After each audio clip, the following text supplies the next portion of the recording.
Le Conseil des ministres en sa séance de ce jour a eu lieu à la présidence de la République. Tous les membres du gouvernement présents sur le territoire national se sont retrouvés autour du chef de l'État Ali Bongo Ondimba pour discuter des sujets qui concernent fortement le développement du Gabon. Et puis le livre Vecteur de l'éducation maternelle, c'est le thème choisi pour célébrer la journée mondiale des langues maternelles à l'Institut Immaculée Conception de Libreville, une journée qui a été organisée par l'UNESCO. Madame, Monsieur, bonsoir. Vous avez bien fait de choisir donc Gabon Télévision pour vous informer. Et comme je vous le disais au titre de cette édition d'information, le Conseil des ministres en sa séance de ce jeudi 21 février 2013 a eu lieu donc à la présidence de la République. Tous les membres du gouvernement présents sur le territoire national se sont retrouvés autour du président de la République, Ali Bongo Ondimba, pour discuter ensemble donc des sujets qui concernent le développement de notre pays. Voici donc la synthèse relatée ici par Rabia Delphine Yari, Anissé Sambaboubou, Igor Onvunza et bien entendu Lambert Pori, presse présidentielle. L'actualité est dominée ces derniers jours par plusieurs événements tant à l'intérieur du pays qu'hors de nos frontières. Une situation qui mérite qu'on s'y attarde un tant soit peu. Aussi, s'est-il agi pour les membres du gouvernement de décrire le paysage socio-économique de l'heure avec en prime les principaux événements dans le monde, la situation intérieure, les cours des matières premières et l'état de la balance commerciale. Les projets de textes législatifs et réglementaires ont également fait l'objet d'un examen au cours de ce conclave de l'exécutif, lequel examen devra aboutir à l'adoption d'un bon nombre de projets d'ordonnances, de décrets et de textes. À signaler que plusieurs secteurs d'activité ont figuré au centre des discussions. L'on peut énumérer entre autres famille et affaires sociales, transport, industrie et mines, budget, justice, défense, etc. Le contenu de ce Conseil des ministres, avec détails et explications, sera livré par le ministre porte-parole du gouvernement. Voilà, juste un rappel, et vous aurez, comme le disait Rabia Delphine Yari à l'instant même, vous aurez donc le communiqué final de ce Conseil des ministres dans quelques heures, qui sera lu ici dans notre média. Je vous parlais également du livre, le livre donc qui est devenu le vecteur de l'éducation maternelle. C'est le thème choisi cette année par la Commission nationale de l'UNESCO en partenariat avec l'Institution Immaculée Conception. Et l'Institution Immaculée Conception qui a donc qualité de membre du réseau national des écoles associées pour l'UNESCO.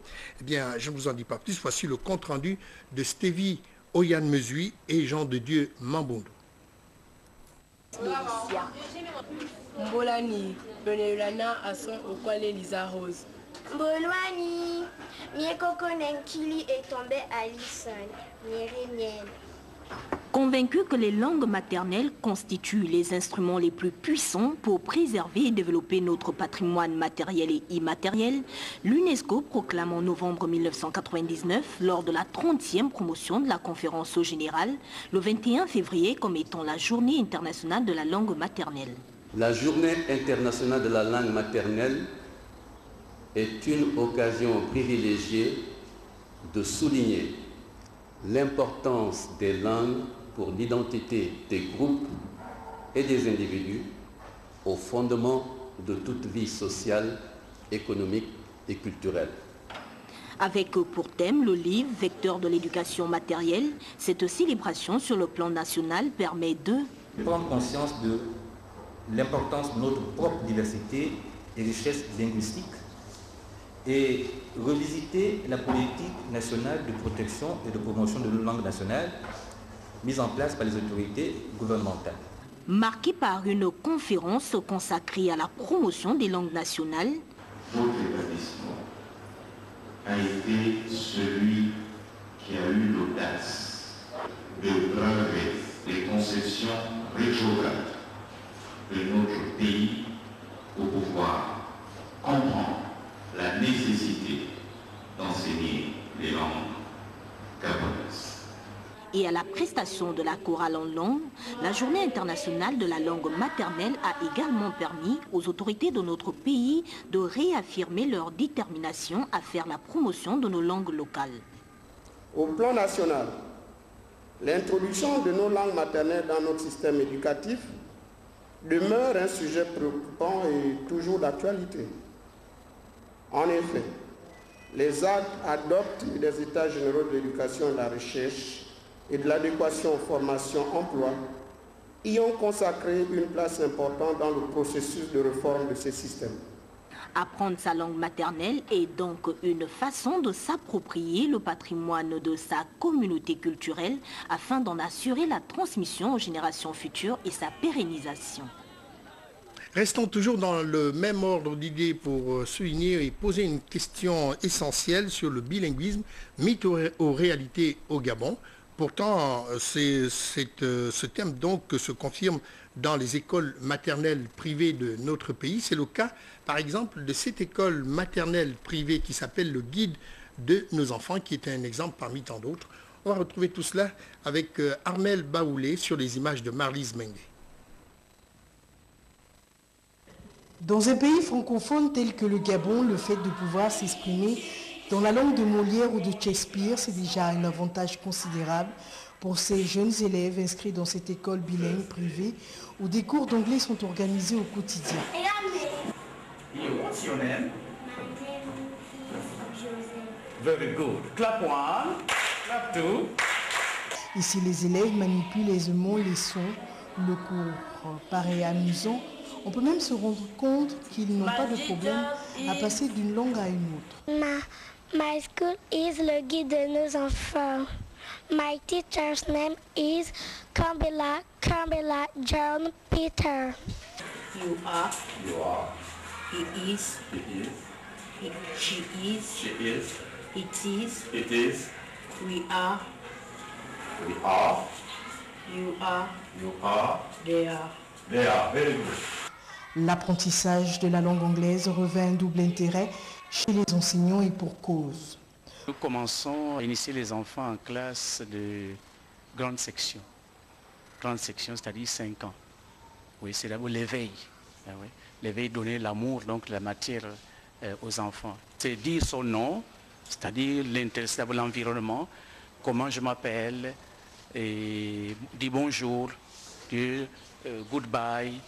Et donc c'est un peu toutes ces choses-là. Et nous sommes satisfaits parce que lorsque les enfants partent la 5e année pour aller en 6e, les résultats sont satisfaits. Les enfants partent déjà avec le minimum qu'il faut.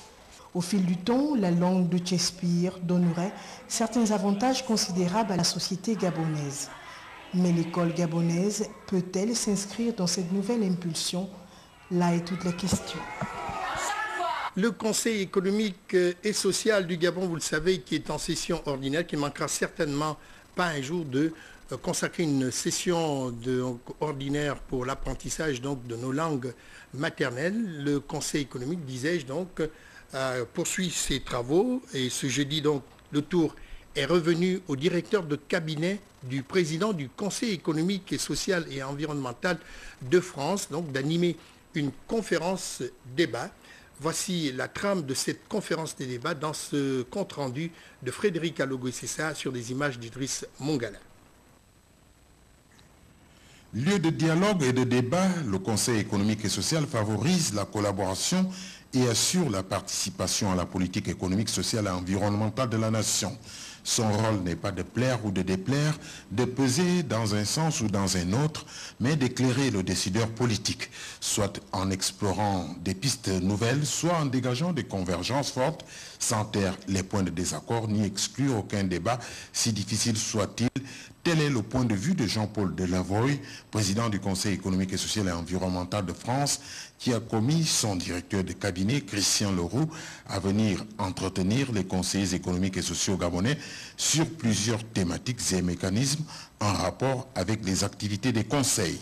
L'objectif de la conférence, à l'invitation du président du CES du Gabon, était d'expliquer et de partager l'expérience du Conseil économique et social et environnemental de la France pour pouvoir voir quels sont les points forts et les points faibles sur lesquels le CES du Gabon pourrait s'appuyer pour encore améliorer son fonctionnement, à la fois au service des citoyens, au service de la société civile gabonaise, et pour permettre, dans le fonctionnement du CES gabonais, d'apporter au pouvoir politique, qu'il soit parlementaire ou exécutif, des propositions, des avis qui soient pertinents. L'institution gabonaise a-t-elle la possibilité de se donner les mêmes moyens que le Conseil économique et social et environnemental de France? Tout dépend des hommes.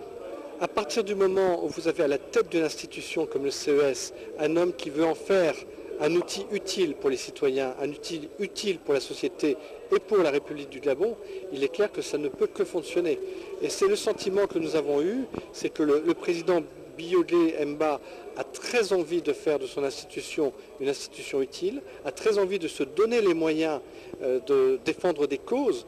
Le fait qu'il ait choisi pour cette session la sécurité alimentaire est un sujet majeur pour l'économie gabonaise, pour la société gabonaise, et montre aussi toute l'envie qu'a le président Mba de faire que son institution soit reconnue, soit écoutée et soit respectée.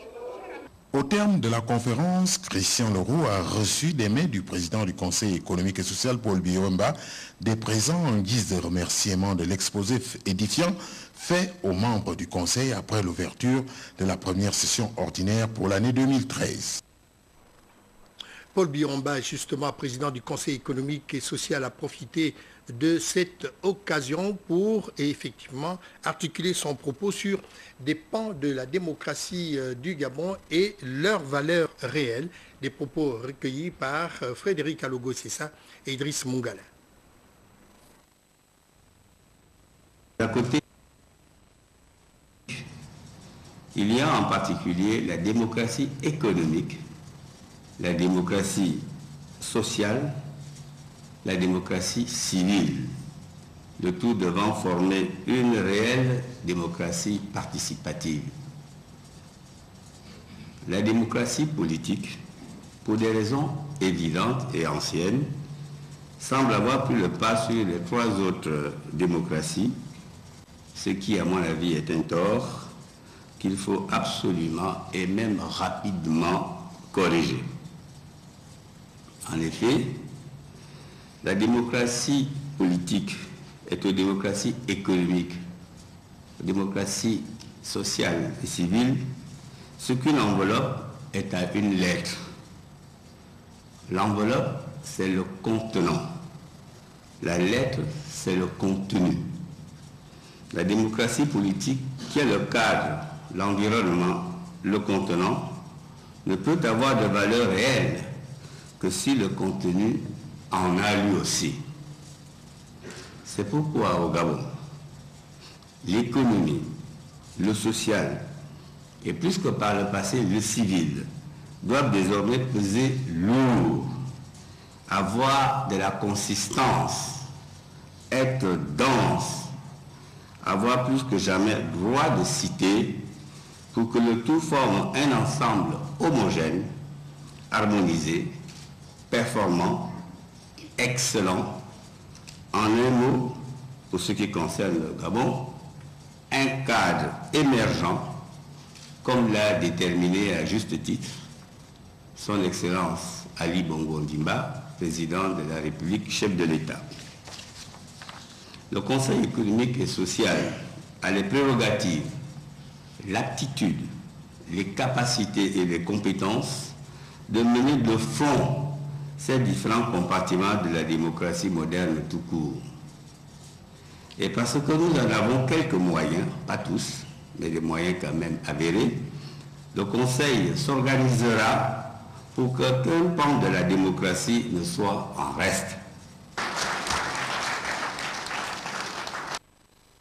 Et mettant donc à profit son séjour à Libreville, le directeur de cabinet du président du Conseil économique et social de France a visité l'association Arc-en-Ciel située sur la vallée Sainte-Marie. L'objectif de cette visite était donc d'établir un partenariat en vue d'une prise en charge de ces enfants qui sont abandonnés. Voyons tout cela avec Jerry Bivigou Mbougou et bien entendu Amédée Ndungu. Comme un parfum de Noël en différé à l'orphelinat Arc-en-Ciel avec ce partenariat en vue. Et pour cause,